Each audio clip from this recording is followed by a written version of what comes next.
আমাদের প্রোগ্রামেই এসেছি, এনসিপির প্রোগ্রামে এসেছি।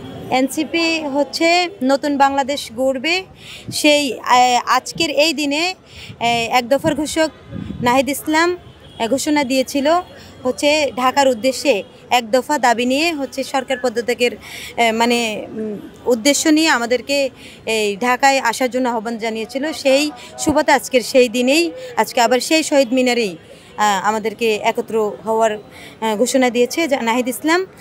আমাদের নতুন বাংলাদেশ কিভাবে গড়ব এবং সুন্দর স্বপ্নের সেই নতুন বাংলাদেশ গড়ার লক্ষ্য এবং জুলাই সনদ বাস্তবায়নের উদ্দেশ্যে আজকের প্রোগ্রাম। কেমন বাংলাদেশ প্রত্যাখ্যান করছে যে আগে যেরকম বৈষম্য ছিল ওরকম বৈষম্য যাতে না থাকে, বৈষম্যহীন একটি সুন্দর সুশৃঙ্খল বাংলাদেশ।